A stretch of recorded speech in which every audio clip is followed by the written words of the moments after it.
ಓಂ ಸಾಯಿರಾಮ್. 4ನೇ ಅಧ್ಯಾಯ. ಯೋಗಿಗಳ ಜೀವಿತೋದ್ದೇಶ, ಪವಿತ್ರ ತೀರ್ಥ ಶಿರಡಿ ಬಾಬಾರವರ ವ್ಯಕ್ತಿತ್ವ, ಗೌಳಿ ಬೂವಾರವರ ವಚನ, ವಿಠಲ ದರ್ಶನ, ಕ್ಷೀರಸಾಗರವರ ಕಥೆ, ಪ್ರಯಾಗದಲ್ಲಿ ದಾಸಗಾಣೂರವರ ಸ್ನಾನ, ಬಾಬಾರವರ ಪವಿತ್ರ ಭಾವನೆ, ಅವರು ಶಿರಡಿಯಲ್ಲಿ ಕಾಣಿಸಿಕೊಂಡ ಬಗೆ, 3 ವಾಡಾಗಳು. ಹಿಂದಿನ ಅಧ್ಯಾಯದಲ್ಲಿ ಯಾವಾಗ ಶ್ರೀ ಸಾಯಿ ಸಚ್ಚರಿತೆಯನ್ನು ಬರೆಯಲು ಒದಗಿದ ಸಂದರ್ಭವನ್ನು ವಿವರಿಸಿದ್ದೇನೆ. ಈಗ ಈ ಅಧ್ಯಾಯದಲ್ಲಿ ಬಾಬಾರವರು ಮೊದಲು ಶಿರಡಿಯಲ್ಲಿ ಕಾಣಿಸಿಕೊಂಡ ಬಗೆಯನ್ನು ವಿವರಿಸುತ್ತೇನೆ. ಯೋಗಿಗಳ ಜೀವಿತೋದ್ದೇಶ. ಧರ್ಮವು ಅಳಿದು ಯಾವಾಗ ಅಧರ್ಮವು ತಲೆ ಎತ್ತಿ ಮೆರೆಯುತ್ತಿರುವುದೋ ಆಗ ನಾನು ಅವತರಿಸುತ್ತೇನೆ. ದುಷ್ಟರನ್ನು ಶಿಕ್ಷಿಸಿ ಶಿಷ್ಟರನ್ನು ರಕ್ಷಿಸಲು ಸಗವು ಧರ್ಮವನ್ನು ಸ್ಥಾಪಿಸಲು ನಾನು ಯುಗಯುಗಗಳಲ್ಲಿಯೂ ಅವತರಿಸುತ್ತೇನೆ ಎಂದು ಭಗವಾನ್ ಶ್ರೀಕೃಷ್ಣನು ಹೇಳಿರುತ್ತಾನೆ. ಪರಮಾತ್ಮನ ಉದ್ದೇಶವಿದು. ಅಂತೆಯೇ ಅವನ ಪ್ರತಿನಿಧಿಗಳಾದ ಸಾಧು ಸನ್ಯಾಸಿಗಳ ಜೀವಿತೋದ್ದೇಶವೂ ಸಹ ಇದೇ ಆಗಿರುತ್ತದೆ. ಅವರು ತಮ್ಮದೇ ಆದ ಒಂದು ರೀತಿಯಿಂದ ಈ ಗುರಿಯನ್ನು ಸಾಧಿಸುತ್ತಾರೆ. ಬ್ರಾಹ್ಮಣ, ಕ್ಷತ್ರಿಯ ಮತ್ತು ವೈಶ್ಯರುಗಳು ಯಾವಾಗ ತಮ್ಮ ಕರ್ತವ್ಯಗಳನ್ನು ಮರೆಯುತ್ತಾರೆಯೋ, ಯಾವಾಗ ಧಾರ್ಮಿಕ ನೀತಿಗಳ ಕಡೆ ಜನರು ಗಮನ ಕೊಡದೆ ತಾವೇ ಅತಿ ವಿದ್ಯಾವಂತರೆಂದು ಮೂಢ ಭಾವನೆಯಿಂದಿರುತ್ತಾರೆಯೋ, ಯಾವಾಗ ಜನರು ಅನೀತಿಯುತವಾದ ಆಹಾರ ಸೇವನೆ ಮತ್ತು ಮತಾನುಷ್ಠಾನವಾದ ಸಂಧ್ಯಾವಂದನೆ ಮುಂತಾದವುಗಳನ್ನು ನಿರ್ಲಕ್ಷಿಸುವರೋ, ಯಾವಾಗ ಮತೀಯ ಕಲಹಗಳು ಪ್ರಾರಂಭವಾಗುವುವೋ, ಯಾವಾಗ ಯೋಗಿಗಳು ತಪಸ್ಸನ್ನಾಚರಿಸುವುದನ್ನು ಮರೆಯುವರೋ, ಯಾವಾಗ ಜನಕೋಟಿಯು ಹೊನ್ನು, ಹೆಣ್ಣು ಮತ್ತು ಸಂತತಿಯೇ ಮುಖ್ಯವೆಂದು ಮೆರೆಯುವುದೋ, ಆಗ ವಚನ ಮತ್ತು ಕಾರ್ಯರೀತಿಯಿಂದ ಧರ್ಮವನ್ನು ಪುನರುದ್ಧಾರ ಮಾಡಲು ಮಹಾಯೋಗಿಗಳು ಕಾಣಿಸಿಕೊಳ್ಳುತ್ತಾರೆ. ಈ ರೀತಿ ನಿವೃತ್ತಿ, ಜ್ಞಾನದೇವ, ಮುಕ್ತಾಬಾಯಿ, ನಾಮದೇವ, ಗೋರ, ಗೋನಾಯಿ, ಏಕನಾಥ, ತುಕಾರಾಮ, ನರಹರಿ, ನರಸಿಭಾಯಿ, ಸಾವತ ಮತ್ತು ಇನ್ನೂ ಮುಂತಾದ ಅನೇಕ ಯೋಗಿಗಳು ಆಗಾಗ್ಗೆ ಕಾಣಿಸಿಕೊಂಡು ಜನಗಳಿಗೆ ಸರಿಯಾದ ದಾರಿಯನ್ನು ತೋರಿಸಿದರು. ಕೊನೆಯದಾಗಿ ಬಾಬಾರವರು ಶಿರಡಿಯಲ್ಲಿ ಕಾಣಿಸಿಕೊಂಡರು. ಶಿರಡಿ ಒಂದು ಪವಿತ್ರ ಕ್ಷೇತ್ರ.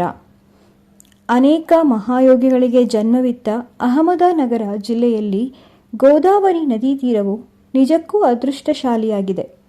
ಶಿರಡಿಯೂ ಸಹ ಇದೇ ಅಹಮದನಗರ ಜಿಲ್ಲೆಯಲ್ಲಿ ಕೋಪರಂಗಾವ ತಾಲೂಕಿನಲ್ಲಿದೆ.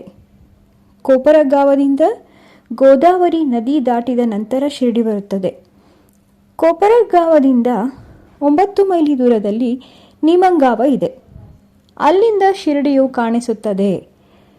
ಕೃಷ್ಣಾ ನದಿ ದಡದಲ್ಲಿರುವ ಪವಿತ್ರ ಯಾತ್ರಾ ಸ್ಥಳಗಳಾದ ಗಾಣಗಾಪುರ, ನರಸಿಂಹವಾಡಿ, ಔದುಂಬರಗಳ ಹಾಗೆ ಶಿರಡಿಯೂ ಸಹ ಪವಿತ್ರ ಕ್ಷೇತ್ರ.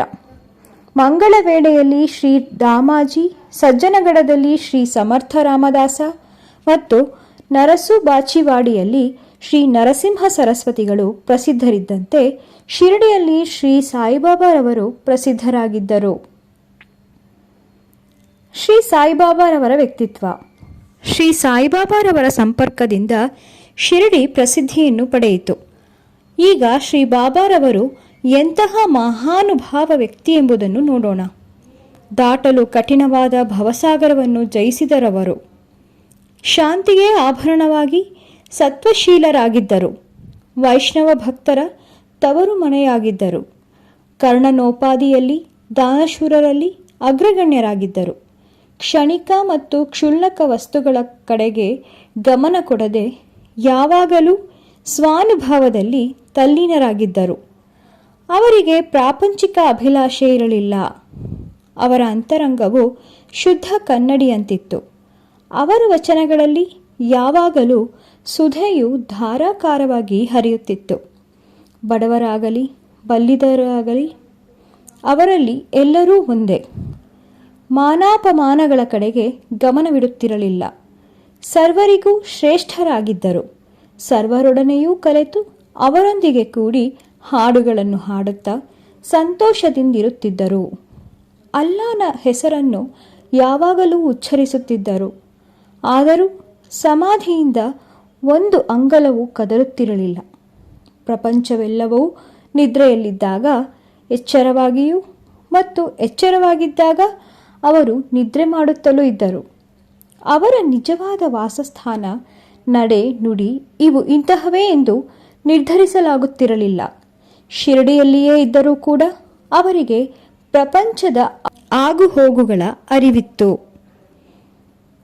ಅವರ ಅಂತರಂಗವು ಆಳವಾದ ಮಹಾಸಾಗರದೋಪಾದಿಯಲ್ಲಿಯ ಪ್ರಶಾಂತತೆಯಂತೆ ಇದ್ದಿತು. ಆದರೂ ಅವರು ಶಾಂತಿಯ ಸ್ಥಿತಿಯಿಂದ ಒಂದಂಗಲವೂ ಕದಲುತ್ತಿರಲಿಲ್ಲ. ಅವರು ಒಂದೊಂದು ಸಾರಿ ಮಸೀದಿಯ ಗೋಡೆಗೆ ಒರಗಿಕೊಂಡು ನಿಲ್ಲುತ್ತಿದ್ದರು. ಕೆಲವು ವೇಳೆ ಬೆಳಿಗ್ಗೆ, ಮಧ್ಯಾಹ್ನ ಮತ್ತು ಸಾಯಂಕಾಲ ಲೇಂಡಿಗಾಗಲಿ ಚಾವಡಿಗಾಗಲಿ ಹೋಗುತ್ತಿದ್ದರು. ಆದರೆ ಎಲ್ಲ ವೇಳೆಯಲ್ಲಿಯೂ ಸ್ವಾನುಭಾವದಲ್ಲಿ ತಲ್ಲೀನರಾಗುತ್ತಿದ್ದರು. ಸಿದ್ಧರಾದರೂ ಸಾಧಕರಂತೆ ವರ್ತಿಸಿದರು. ವಿನಯಶೀಲರು, ಸೌಮ್ಯರೂಪಿಯೂ ಮತ್ತು ನಿರಂಕಾರಿಗಳೂ ಆಗಿ ಸರ್ವರನ್ನು ಸಂತಸಗೊಳಿಸುತ್ತಿದ್ದರು. ಇಂತಹ ಪವಿತ್ರವಾದ ಶ್ರೀ ಸಾಯಿಬಾಬಾರವರ ಪಾದಧೂಳಿಯಿಂದ ಪವಿತ್ರವಾಗಿ ದೇಶದಲ್ಲಿ ಶಿರಡಿಯು ಪ್ರಸಿದ್ಧಿಯನ್ನು ಪಡೆಯಿತು. ಆಳಂದಿಯನ್ನು ಜ್ಞಾನೇಶ್ವರರು, ಪೈಠಣವನ್ನು ಶ್ರೀ ಏಕನಾಥರು ಉದ್ಧರಿಸಿದ ರೀತಿಯಲ್ಲಿ ಶ್ರೀ ಸಾಯಿನಾಥರು ಶಿರಡಿಯನ್ನು ಉದ್ಧರಿಸಿದರು.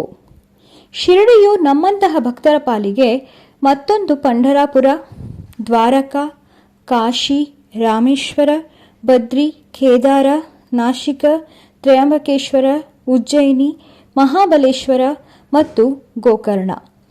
ಶಿರಡಿಯಲ್ಲಿಯ ಬಾಬಾರವರ ದರ್ಶನದಿಂದ ನಾವು ಸಂಸಾರ ಸಾಗರವನ್ನು ಮರೆತು ಸ್ವಾನುಭಾವ ಪಡೆಯಬಹುದು. ಶ್ರೀ ಸಾಯಿಬಾಬಾರವರ ದರ್ಶನವು ನಮಗೆ ಯೋಗ ಸಾಧನೆಯ ಹಾಗೆ. ಅವರೊಡನೆ ಮಾತನಾಡಿದುದರಿಂದ ನಮ್ಮ ಪಾಪಗಳೆಲ್ಲವೂ ನಿರ್ಮೂಲವಾದವು. ಅವರ ಪಾದಗಳನ್ನು ತೊಳೆದರೆ ಪ್ರಯಾಗದ ತ್ರಿವೇಣಿ ಸಂಗಮದಲ್ಲಿ ಮಿಂದಂತೆಯೇ. ಅವರ ಪಾದ ಕಮಲಗಳನ್ನು ತೊಳೆದ ಪವಿತ್ರ ತೀರ್ಥ ಸೇವನೆಯಿಂದ ನಮ್ಮ ಆಶೆಗಳೆಲ್ಲವೂ ದೂರವಾಗುವುವು. ಅವರ ಆಜ್ಞೆಯೇ ವೇದ. ಅವರ ಉಧಿಪ್ರಸಾದದಿಂದ ಎಲ್ಲವೂ ಶುದ್ಧಿಯಾಗುತ್ತವೆ. ನಮಗೆ ನಿರಂತರ ಶಾಂತಿ ದೊರಕಿಸುವ ಅವರೇ ನಮ್ಮ ಪಾಲಿಗೆ ಶ್ರೀರಾಮ, ಶ್ರೀಕೃಷ್ಣ. ಅವರೇ ನಮ್ಮ ಪರಬ್ರಹ್ಮ. ಅವರು ದ್ವಂದ್ವದ್ವಯಗಳಿಂದ ದೂರಾಗಿದ್ದರು. ಬಾಬಾ ಎಂದೂ ಹಿಗ್ಗುತ್ತಿರಲಿಲ್ಲ, ಕುಗ್ಗುತ್ತಿರಲಿಲ್ಲ. ಯಾವಾಗಲೂ ಸ್ವತಃ ತಮ್ಮಲ್ಲಿಯೇ ತಲ್ಲೀನರಾಗಿ ಜ್ಞಾನ ಮತ್ತು ಮೋಕ್ಷವನ್ನು ನೀಡುತ್ತಿದ್ದರು. ಶಿರಡಿ ಕೇಂದ್ರ ಸ್ಥಾನವಾದರೂ ಸಹ ಅವರ ಕೆಲಸಗಳು ಎಲ್ಲೆಡೆಗೂ ಹರಡಿದ್ದವು. ಸಾಯಿಬಾಬಾರವರ ಹೆಸರು ದೂರ ದೇಶಗಳಿಗೂ ವ್ಯಾಪಿಸಿ ಪ್ರಪಂಚದ ನಾನಾ ಕಡೆಗಳಿಂದ ಭಕ್ತರು ಬಂದು ದರ್ಶನ ಮಾಡಿಕೊಂಡು ಹಿಂತಿರುಗುತ್ತಿದ್ದರು.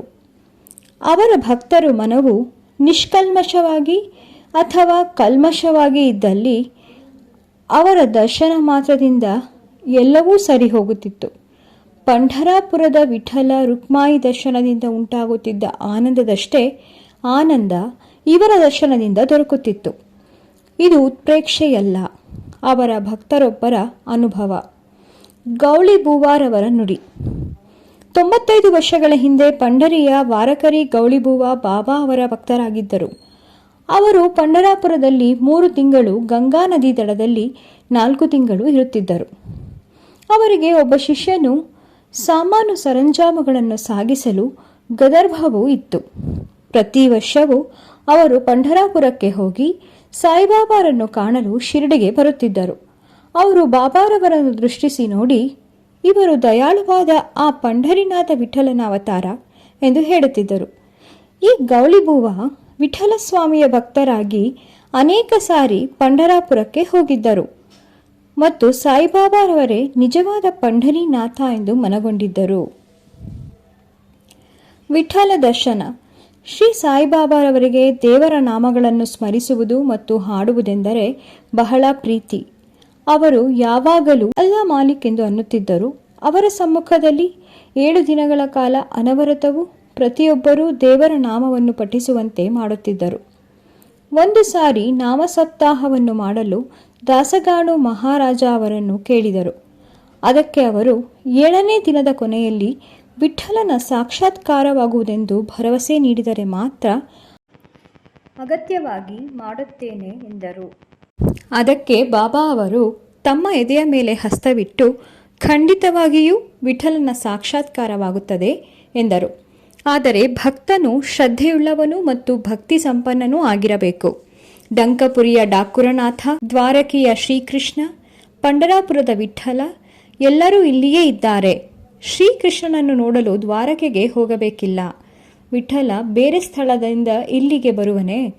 ಯಾವಾಗ ಭಕ್ತನು ಪ್ರೀತಿ ಮತ್ತು ಭಕ್ತಿಗಳಿಂದ ಪ್ರಾರ್ಥಿಸುತ್ತಾನೆಯೋ ಆಗ ವಿಠಲನು ಇಲ್ಲಿಯೇ ದರ್ಶನ ನೀಡುತ್ತಾನೆ ಎಂದು ಹೇಳಿದರು. ಸಪ್ತಾಹ ಮುಗಿದ ನಂತರ ವಿಠಲನ ದರ್ಶನ ಈ ರೀತಿಯಾಯಿತು. ಕಾಕಾ ಸಾಹೇಬ ದೀಕ್ಷಿತರು ಒಂದು ದಿನ ಬೆಳಿಗ್ಗೆ ಸ್ನಾನವಾದ ನಂತರ ಧ್ಯಾನಾಸೀನರಾದಾಗ ಅವರ ದೃಷ್ಟಿಗೆ ವಿಠಲನ ಗೋಚರವಾಯಿತು. ನೋಡಿದೆಯಾ, ಅವನು ಬಹುತುಂಟ, ಭದ್ರವಾಗಿ ಹಿಡಿದುಕೋ. ಸ್ವಲ್ಪ ಉದಾಸೀನನಾದರೆ ಅವನು ತಪ್ಪಿಸಿಕೊಳ್ಳುವನು ಎಂದರು. ಇದು ಬೆಳಿಗ್ಗೆ ನಡೆಯಿತು. ಮಧ್ಯಾಹ್ನ ಇನ್ನೊಂದು ರೀತಿಯಲ್ಲಿ ವಿಠಲನ ದರ್ಶನವಾಯಿತು. ಒಬ್ಬ ವ್ಯಾಪಾರಿಯು ಶಿರಡಿಗೆ 20-30 ವಿಠಲನ ಫೋಟೋಗಳನ್ನು ಮಾರಲೋಸುಗ ಬಂದನು. ಫೋಟೋದಲ್ಲಿಯ ವಿಠಲನೂ ಸಹ ಕಾಕಾ ಸಾಹೇಬರು ಧ್ಯಾನಾಸೀನರಾಗಿದ್ದಾಗ ಕಂಡ ವಿಠಲನಂತೆಯೇ ಇದ್ದುದನ್ನು ಕಂಡು ವಿಸ್ಮಯವಾಗಿ ಬಾಬಾರವರ ಮಾತುಗಳನ್ನು ಸ್ಮರಿಸಿಕೊಂಡರು. ಪೂಜೆಗೋಸ್ಕರ ವಿಠಲನ ಫೋಟೋವೊಂದನ್ನು ಕೊಂಡು ತಂದು ಪೂಜಾ ಸ್ಥಾನದಲ್ಲಿ ಪ್ರತಿಷ್ಠಾಪಿಸಿದರು. ಭಗವಂತರಾವ ಕ್ಷೀರಸಾಗರವರ ಕಥೆ. ವಿಠಲನ ಪೂಜೆ ಎಂದರೆ ಬಾಬಾರವರಿಗೆ ಎಷ್ಟು ಪ್ರಿಯವಾಗಿತ್ತೆಂಬುದು ಶ್ರೀ ಭಗವಂತರಾವ ಕ್ಷೀರಸಾಗರವರ ಕಥೆಯಿಂದ ವೇದ್ಯವಾಗುತ್ತದೆ. ವಿಠಲನ ಭಕ್ತರಾದ ಭಗವಂತರಾವರವರ ತಂದೆ ಪ್ರತಿ ವರ್ಷವೂ ಪಂಢರಾಪುರಕ್ಕೆ ಹೋಗುತ್ತಿದ್ದರು. ಮನೆಯಲ್ಲಿಯೂ ವಿಠಲನ ಪ್ರತಿಮೆಯೊಂದನ್ನು ಇಟ್ಟುಕೊಂಡು ಪ್ರತಿದಿನವೂ ಪೂಜಿಸುತ್ತಿದ್ದರು. ಅವರ ಮರಣದ ನಂತರ ಅವರ ಪುತ್ರನು ಪೂಜೆ, ಪುನಸ್ಕಾರ ಮತ್ತು ವರ್ಷಕ್ಕೊಮ್ಮೆ ಯಾತ್ರೆ ಮಾಡುವುದು ಎಲ್ಲವನ್ನೂ ಬಿಟ್ಟನು.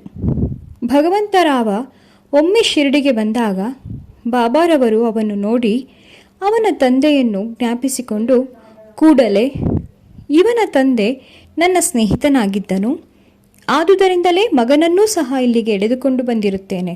ಇವನು ದೇವರಿಗೆ ನೈವೇದ್ಯಕ್ಕೆ ಇಡದೆ ವಿಠಲನನ್ನು ಮತ್ತು ನನ್ನನ್ನು ಹಸಿವಿನಿಂದ ಬಳಲಿಸಿದ್ದಾನೆ.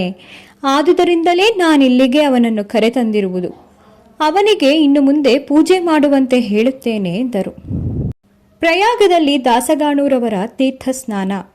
ಗಂಗೆ ಯಮುನೆಗಳು ಮಿಲನವಾಗುವ ಪವಿತ್ರ ತೀರ್ಥಕ್ಷೇತ್ರವಾದ ಪ್ರಯಾಗದಲ್ಲಿ ಮೀಯುವುದು ಶ್ರೇಯಸ್ಕರವಾದುದೆಂಬುದು ಹಿಂದೂಗಳ ಅಚ್ಚಲ ನಂಬಿಕೆ. ಅದಕ್ಕೋಸ್ಕರ ಸಾವಿರಾರು ಯಾತ್ರಿಗಳು ಆಗಾಗ್ಗೆ ಅಲ್ಲಿಗೆ ಹೋಗಿ ಮಿಂದು ಬರುತ್ತಾರೆ. ಒಂದು ಸಾರಿ ದಾಸಗಾಣೂರವರಿಗೂ ಸಹ ಪ್ರಯಾಗಕ್ಕೆ ಹೋಗಿ ಸ್ನಾನ ಮಾಡಿ ಬರಬೇಕೆಂದು ಅನಿಸಿತು. ಆದ್ದರಿಂದ ಅವರು ಬಾಬಾರವರ ಅಪ್ಪಣೆ ಬೇಡಿದರು. ಅದಕ್ಕೆ ಬಾಬಾರವರು, ಅಷ್ಟು ದೂರ ಹೋಗಬೇಕಾದ ಅವಶ್ಯಕತೆ ಏನೂ ಇರುವುದಿಲ್ಲ, ನಮ್ಮ ಪ್ರಯಾಗ ಇಲ್ಲಿಯೇ ಇದೆ, ನನ್ನನ್ನು ನಂಬು ಎಂದರು. ಇದನ್ನು ಕೇಳಿ ದಾಸಗಾಣೂರವರು ಬಾಬಾರವರಿಗೆ ಸಾಷ್ಟಾಂಗ ನಮಸ್ಕಾರ ಮಾಡಿದರು. ಆಗ ಅವರಿಗೆ ಕಂಡಿದುದೇನು, ಬಾಬಾ ಅವರ ಪಾದಗಳಿಂದ ಗಂಗೆ ಹರಿಯುತ್ತಿದ್ದಳು. ಬಾಬಾರವರ ಅದ್ಭುತ ಪವಾಡವನ್ನು ನೋಡಿ ಅವರು ಬಹಳ ಆನಂದಭರಿತರಾಗಿ ಸಂತೋಷಾಶ್ರುವನ್ನು ಸುರಿಸಿದರು. ಆನಂದಭರಿತರಾಗಿ ಬಾಬಾರವನ್ನು ಕುರಿತು ಹಾಡತೊಡಗಿದರು. ಬಾಬಾ ಶಿರಡಿಯಲ್ಲಿ ಮೊದಲು ಕಾಣಿಸಿಕೊಂಡ ಬಗೆ.